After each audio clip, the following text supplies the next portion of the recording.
महात्मा उपासक डॉक्टर सोहनराज तातेड़ पुनरुत्थान और आत्मविज्ञान के बाद अब ला रहे हैं सनातन सत्य, जैसी दृष्टि वैसी सृष्टि, कुदरत, कुदरती रचना एवं कुदरत के कानून से शाश्वत सुख की प्राप्ति। लॉग इन करें www.drsohanrajtated.com, YouTube channel doctor Sohanraj Tated, play store से डाउनलोड करें mobile app doctor Sohanraj Tated.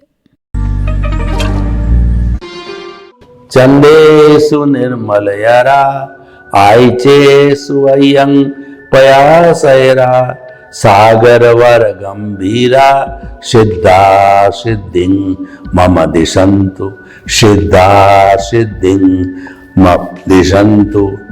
ए मेरे भीतर विराजमान शुद्ध आत्मा भगवान, मेरी शक्ति के केंद्र, मेरे अनुष्ठाता, मेरे जो है सर्वे सर्वा परम पिता परमेश्वर, मेरे इष्ट, आप सागर के समान गहरे हो और हिमालय के समान विशाल हो।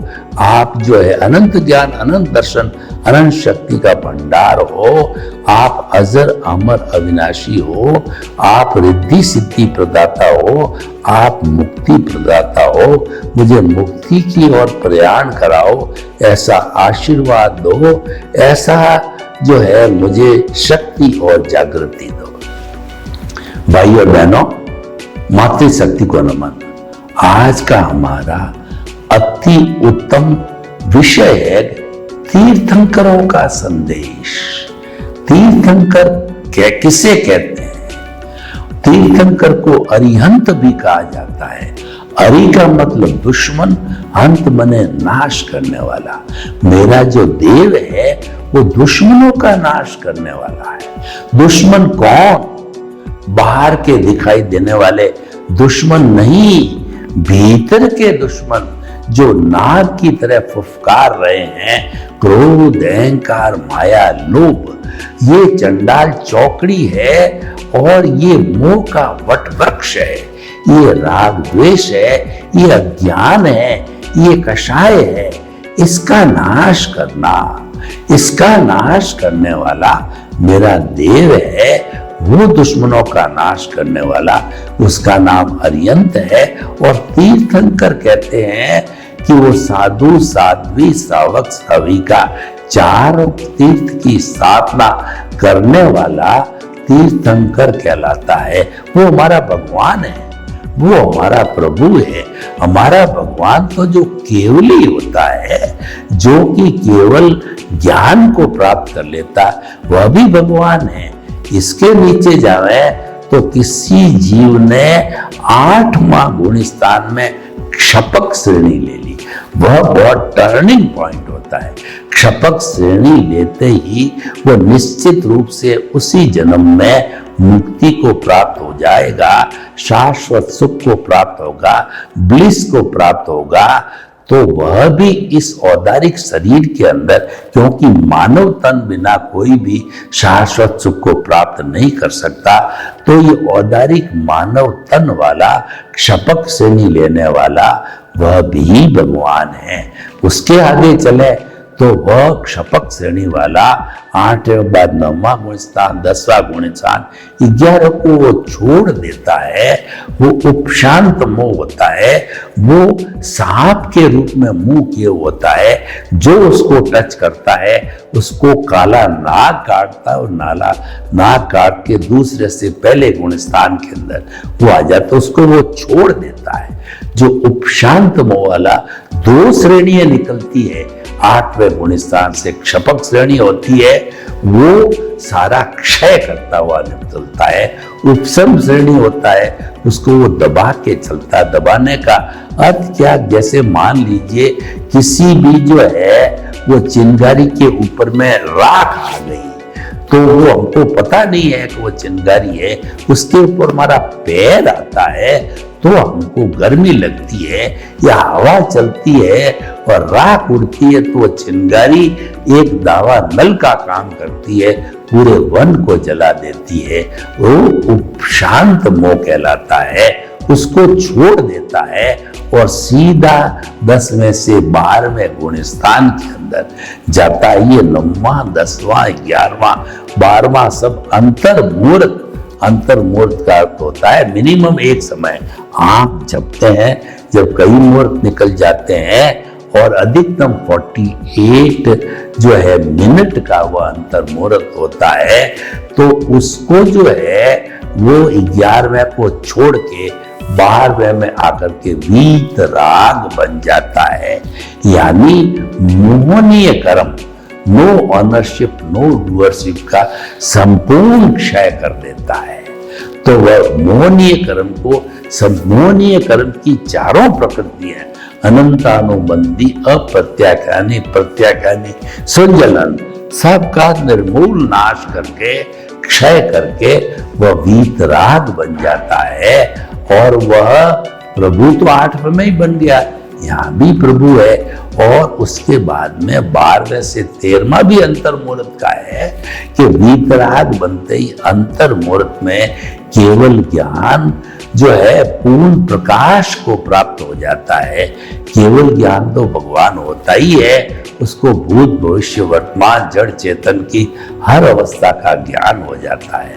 तो भाइयों बहनों, जो आज का हमारा विषय है कि तीर्थंकरों का संदेश, तो ये तीर्थंकर होते हैं, इसका मानव जाति के लिए क्या संदेश है।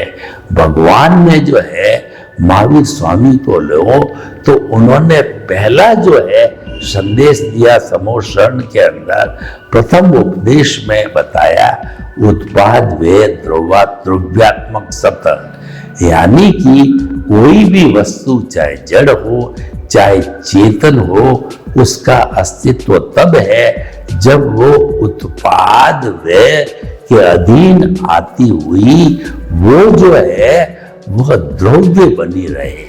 द्रव्य का अर्थ होता है कि वह जो है अपने गुण को नहीं छोड़े। कैसे बताता हूं, उत्पाद और व्यय को समझने के लिए मान लीजिए किसी व्यक्ति के हाथ में कड़ा है सोने का, तो वो मानव प्रकृति है, कुछ नवीन चाहता है, तो उस कड़े को जो पहनते पहनते जब टूट गया तो उसने सोचा कि इसको तुड़वा करके और मैं कान की मुर्कियां बना लूं।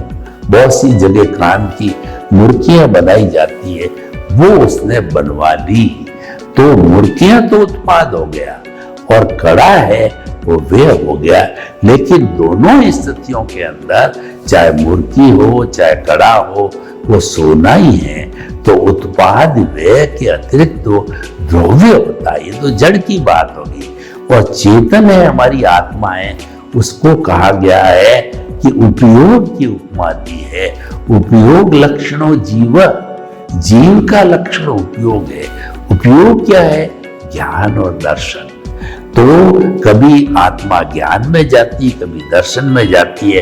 तो ज्ञान से दर्शन में गई तो दर्शन तो हो गया उत्पाद और ज्ञान हो गया व्यय हो गया। तो ये भी उत्पाद व्यय के अधीन नियंत्रित होती है। और वैसे देखा जाए तो ज्ञान दर्शन एक ही होता है, वो ज्ञान ही होता है। कहा गया है आत्मा ही ज्ञान है, ज्ञान ही आत्मा है। आत्म ज्ञान है वह सच्चा ज्ञान है, शेष सब अज्ञान है। तो हमारे भीतर भी इस आत्मा को इस शरीर में बांधे रखा है, वो अज्ञान है। तीर्थंकरों ने संदेश दिया कि इस अज्ञान को पूर्ण रूप से समाप्त करो।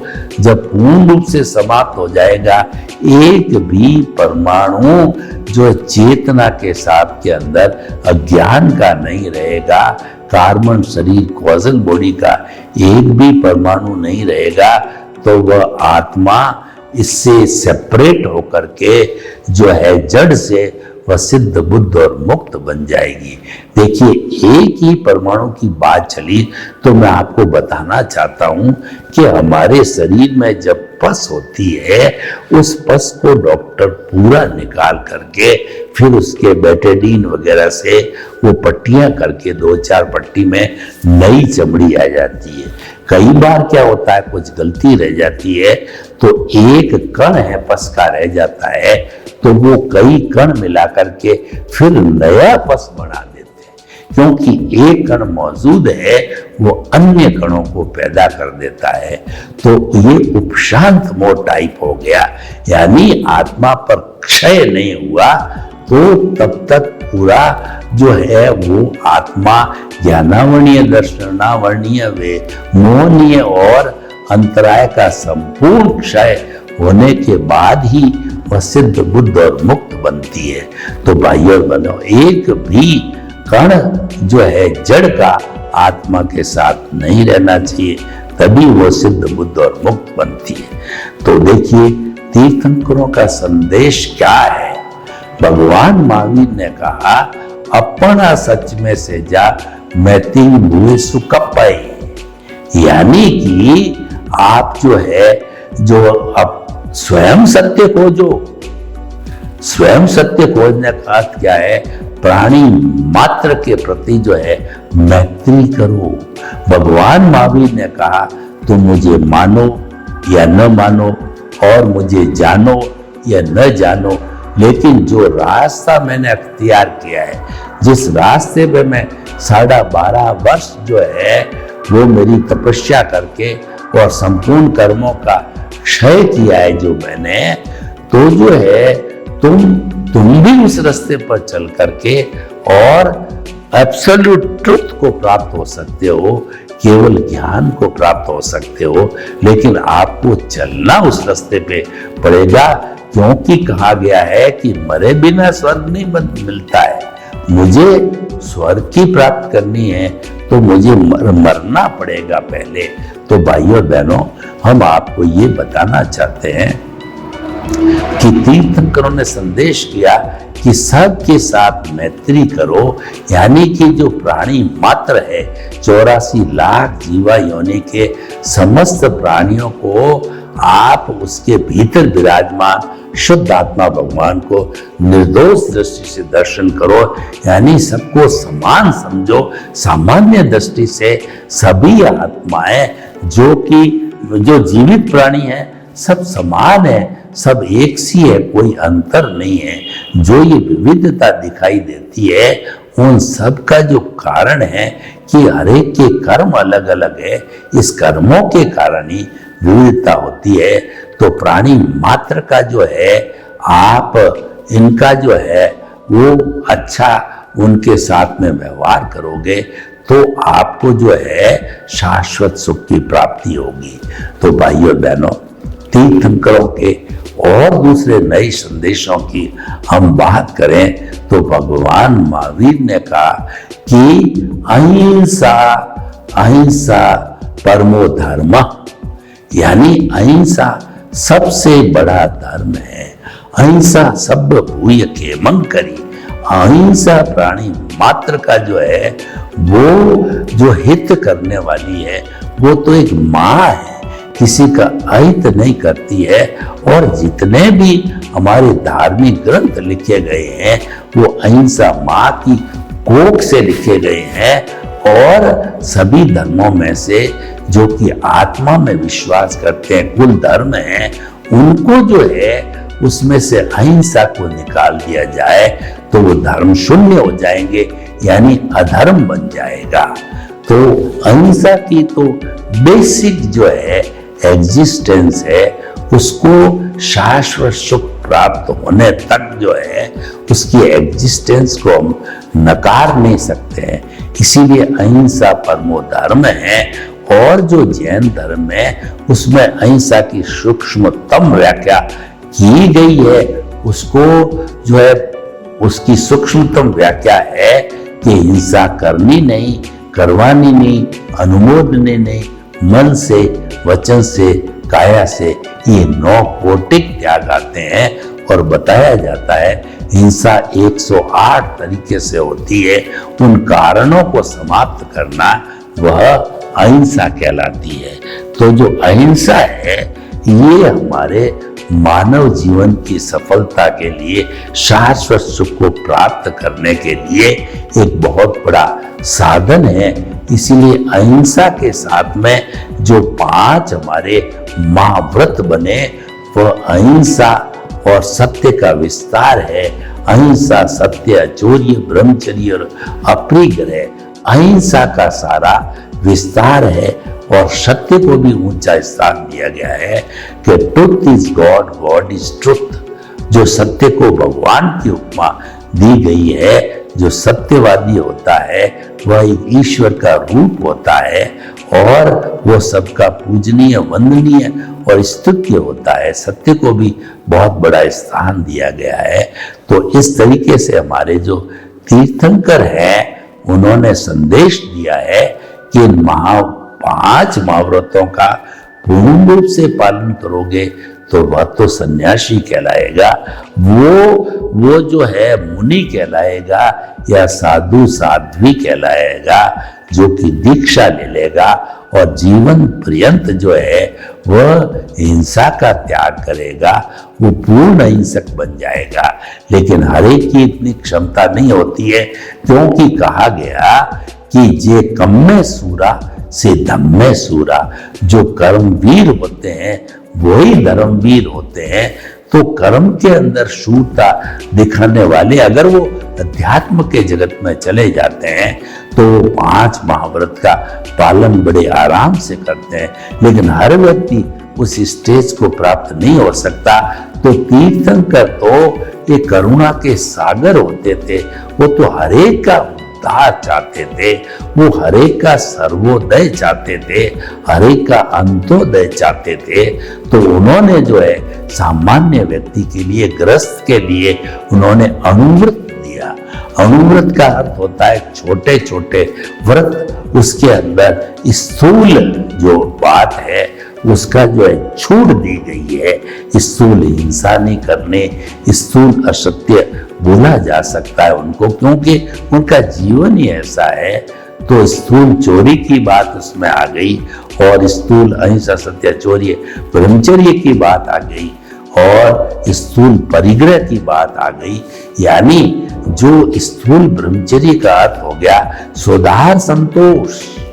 जो अनुव्रती होगा वह एक स्त्री से शादी करेगा और उसके अलावा इस पूरे विश्व की समस्त स्त्रियां, छोटी है तो उसकी बेटी है और बड़ी है तो बहन है और वो ज्यादा उम्र की है तो वो उसकी माता है और वो एकदम वृद्ध अवस्था की है तो वह उसकी दादी है, नानी है। तो इस तरीके से जो है ये हमारा ब्रह्मचर्य आश्रम जो अनुव्रत में आ जाता है। हर एक के अंदर स्थूल की दी गई, क्योंकि गृहस्थी के गृहस्थ जीवन होता है, बाल बच्चे होते हैं, माता पिता होते हैं, समाज होता है, अतिथि देवो भव होता है और उसको देश के लिए, राज्य के लिए, समाज के लिए भी कुछ दान पुण्य करना होता है। यानी कि उसको जो है पैसे की व्यवस्था रखनी चाहती है। तो वह साधु जीवन में पैसा नहीं रखना होता है। तो पैसे की प्राप्ति करने के लिए तो कुछ छूट की आवश्यकता जरूरी है। तो एक गृहस्थी भी अनुव्रत का पालन आराम से कर सकता है। तो भाइयों बहनों, हम आपको बताना चाहते हैं तीर्थंकरों का संदेश है अहिंसा परमो धर्म। और एक जो भगवान ने दिया वो अपरिग्रह का सिद्धांत। अपरिग्रह का सिद्धांत क्या है कि आपकी जो सन्यासी है, महाव्रती है, उसको तो कोई परिग्रह नहीं रखना। ये बात अवश्य है कि जो नग्न साधु होते हैं, दिगंबर, वो तो कपड़े नहीं पहनते हैं। लेकिन श्वेतांबर परंपरा के जो साधु होते हैं या आर्य का माता जी होते हैं, दिगंबरी की वो कपड़ा पहनते हैं, तो उनको जो है वो कपड़ा और भोजन के पात्र रखने होते हैं। तो वो जो है वो उसके प्रति भी ममत्व नहीं होना चाहिए, साधन रूप में समझना चाहिए। मतलब पूर्ण अपरिग्रही होते हैं। और जो गृहस्थी होता है उसके अपरिग्रह का अर्थ होता है कि उसकी जब नीड पूरी हो जाती है, रोटी, कपड़ा, मकान, शिक्षा, चिकित्सा जब पूरा हो जावे तो आप ग्रीड में प्रवेश नहीं करो। ग्रीड का अर्थ क्या, आपका एक मकान सफिशिएंट होता है तो आप 10 मकान मत रखो, साल में 5 कपड़े से काम चले तो 50 ड्रेस मत रखो, आपके जो जूते हैं 5 जूतों से साल में काम चल जाए, 50 जूते मत रखे हो। हर चीज का इच्छा परिमाण दिया गया और वो व्रत दिलाए गए, वो व्रत है वो अपरिग्रह कहलाता है। और अपरिग्रह का जो सिद्धांत है, जो अहिंसा भी है, वो अपरिग्रह के कारण आ जाती है। तो हम कहते हैं अहिंसा परमो धर्म, उसकी जगह भगवान ने कहा अपरिग्रह परमो धर्म, यानी व्यक्ति जो है वो आसक्ति छूट जाती है। जब उसकी वस्तु के प्रति मूर्छा छूट जाती है तो वो अपरिग्रही हो गया। इसीलिए कहा गया है कि वस्तु वासना नहीं है, वस्तु के प्रति जो आसक्ति है वो वासना है, वो मूर्छा है, वो अटैचमेंट है। मैं आपको उदाहरण देना चाहता हूं। मान लीजिए आपके भाग्योदय से आपको बहुत बड़ा जो है एक पैलेस टाइप मकान मिल गया। अब देखिए, जो लोग आसक्ति वाले होंगे वो कहेंगे मेरा मकान मेरे बाल बच्चों के काम आएगा, मेरे जो पोते पोतियों के लिए काम आएगा, और उससे मेरी डिग्निटी बढ़ेगी और मेरा स्टेटस बढ़ेगा। ऐसा सोचने वाला जो है वह व्यक्ति मूर्छा के संसार में रहता है। उसकी जगह जो व्यक्ति अनासक्त है, जो व्यक्ति अनुवृत्ति है, जो व्यक्ति साधक है, वो क्या समझेगा कि ये चाहे कितना बड़ा बंगला हो, मेरी निश्चय में है, मेरी कस्टडी में है, मैं इसका ट्रस्टी हूं, मैं इसका चौकीदार हूं। वो बात जो होती है वो अपरिग्रही की होती है, वो साधक की बात होती है, और ये एक अच्छी भावना है। हमको अनासक्ति की भावना में रहना चाहिए। आपके पास में धन है तो धन के प्रति जो है आसक्ति न होना, ये अनासक्ति कहलाती। धन तो आपके जो है पुण्योदय के कारण आपको मिलेगा ही, लेकिन आपकी आवश्यकता, आपके परिवार की अच्छी तरह से आवश्यकताओं की पूर्ति होने के बाद में उस धन के प्रति अनासक्ति रख करके उसका सदुपयोग करना चाहिए। उसको लोक कल्याण, जगत कल्याण, परोपकार में लगाना चाहिए। जैसे जैसे आपकी हैसियत होती है, लोगों के निर्माण में, लोगों की भलाई में लगाना चाहिए। तो ये जो है वो अपरिग्रह का फार्मूला दिया। अगर हम सभी विश्व के लोग अपरिग्रह के फार्मूले को माने, यानी आपकी जो नीड है उसको पूरा करने की आपको छूट दी गई है, लेकिन ग्रीड के अकाउंट में मत जाओ।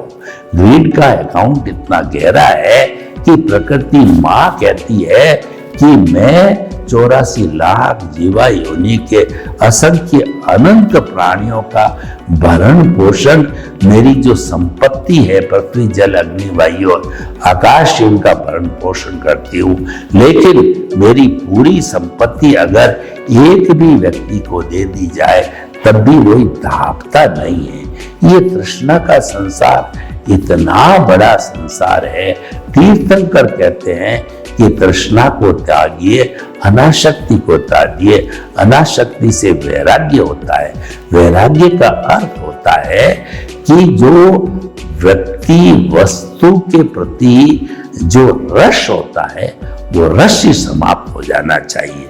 जब रस समाप्त हो जाता है तो फिर वो अनासक्ति पूर्ण रूप से हो जाती, फिर वो चीज सताती नहीं है।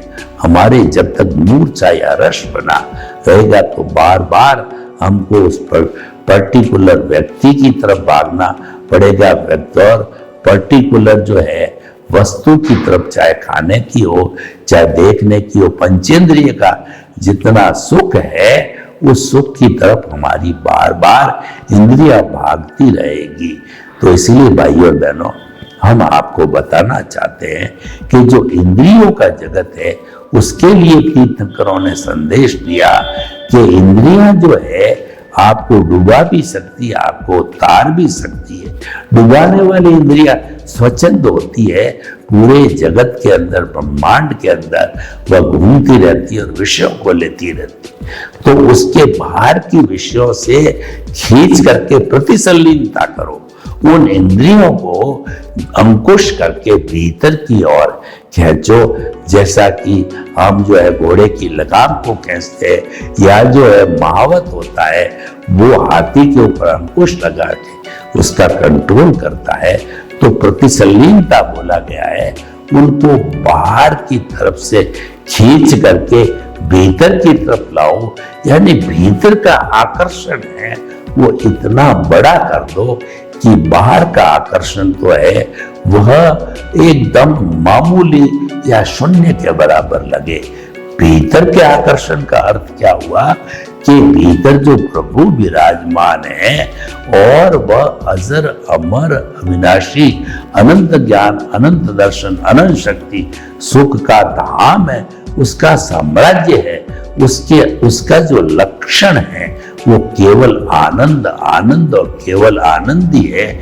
वो आनंद के सागर में हिजोरे ले रहा है। बाहर का जो आनंद जो हमको दिखाई देता है, वस्तुओं का, पांच इंद्रियों का आनंद, वो भीतर के आनंद के मुकाबले में 0% है, 1% है। तो हम उस अबाध आनंद को प्राप्त करने के लिए भीतर की ओर जाएं, यानी कि हम जो हमारा जीवन बाहर जीते हैं तो भीतर भी हमको गोते लगाते रहना चाहिए, सामंजस्य होना चाहिए बाहर का भीतर। यही तीर्थरों का संदेश है। सर्वे भवन्तु सुखिनः, सर्वे सन्तु निरामया। लोग के जीवों को सुख मिले, शांति मिले, आनंद मिले, प्रेम मिले, सौहार्द मिले और सबको मुक्ति मिले। आपके प्रति मंगल भाव। ओम शांति। महात्मा उपासक डॉक्टर सोहनराज तातेड़ पुनरुत्थान और आत्मविज्ञान के बाद अब ला रहे हैं सनातन सत्य, जैसी दृष्टि वैसी सृष्टि, कुदरत, कुदरती रचना एवं कुदरत के कानून से शाश्वत सुख की प्राप्ति। लॉगिन करें www.drsohanrajtated.com, YouTube channel doctor Sohanraj Tated, play store से डाउनलोड करें mobile app doctor Sohanraj Tated.